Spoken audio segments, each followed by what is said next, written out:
BJP ಬಹಳ ಎಚ್ಚರಿಕೆ ಹೆಜ್ಜೆಯನ್ನ ಇಡ್ತಾ ಇದೆ.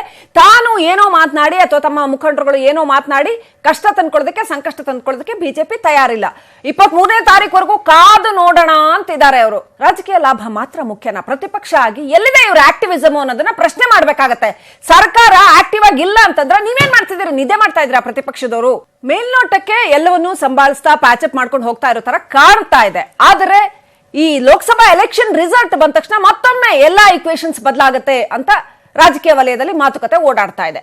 ಸೊ ನಮ್ಮ ಕನ್ಸರ್ನ್ ಇರ್ತಕ್ಕಂಥದ್ದು, ರಾಜ್ಯದಲ್ಲಿ ಬೇಕಾದಷ್ಟು ಸಮಸ್ಯೆಗಳಿದೆ. ಇಂಥ ಸಂದರ್ಭದಲ್ಲಿ ಕಾಂಗ್ರೆಸ್ ಮುಖಂಡರುಗಳು ಅಥವಾ ಆಡಳಿತದಲ್ಲಿ ಇರ್ತಕ್ಕಂಥ ರಾಜಕೀಯ ಮುಖಂಡರುಗಳು ಯಾವ ರೀತಿಯಲ್ಲಿ ಮಾತನಾಡ್ತಾ ಇದ್ದಾರೆ? ರಮೇಶ್ ಜಾರಕಿಹೊಳಿ ಅವರು ಏನಂದ್ರು, ಅದ್ರ ಜೊತೆಗೆ ಉಳಿದಂತ ನಾಯಕರು ಯಾವ ರೀತಿ ಪ್ರತಿಕ್ರಿಯಿಸಿದ್ರು? ಕ್ವಿಕ್ ಆಗಿ ನೋಡ್ಕೊಂಬರೋಣ ಬನ್ನಿ.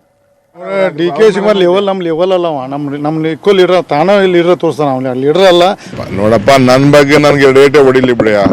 ನಮ್ಮ ಮನೆ ನಮ್ಮ ಫ್ರೆಂಡ್ಸ್ ಬರೀ ಏನ್ ತೊಂದರೆ ಇಲ್ಲ. ಈ ನಾಟಕ ಬಹಳ ದಿವಸದಿಂದ ಈ ಡ್ರಾಮಾ ಇದು ಬಣ್ಣ ಇಲ್ದ ಡ್ರಾಮಾ. ಬಣ್ಣ ಹಾಕೊಂಡು ಡ್ರಾಮಾ ಆಡೋದು ಬೇರೆ, ಅದನ್ನ ಕಾದು ನೋಡೋಣ. ಆಮೇಲೆ ಏನಾದ್ರು ಇವರ ನಾಟಕ ಸ್ವಲ್ಪ ಆಮೇಲೆ ಬಣ್ಣ ಹಾಕೊಂಡು ಬೀದಿಗೆ ಬರ್ಬೋದು. ಈಗ ಬಣ್ಣ ಇಲ್ಲದೆ ಬೀದಿಗೆ ಬರದೆ ರಂಗಸ್ಥಳದ ಹಿಂದೆ ನಾಟಕ ಮಾಡ್ತಾವ್ರೆ. ಇದೊಂದು ರೀತಿ ಡ್ರಾಮಾ ನಾಟಕ ಆಗಿಬಿಡ್ತದೆ.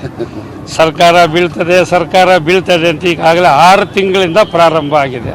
ಆಪರೇಷನ್ ಕಮಲ ಇವತ್ತು ಬಿದ್ದೋಯ್ತು, ಸಾಯಂಕಾಲ ಬಿದ್ದೋಯ್ತು, ದೀಪಾವಳಿ, ಉಗಾದಿ, ಶಿವರಾತ್ರಿ ಅಂತ ಹೇಳ್ಕೊಂಡೇ ಬಂದಿದ್ದಾರೆ. ಇದೀಗಲೂ ಕೂಡ ಚುನಾವಣೆ ಆದಮೇಲೆ ಮತ್ತೆ ಕೂಡ ಪ್ರಾರಂಭ ಆಗಿದೆ.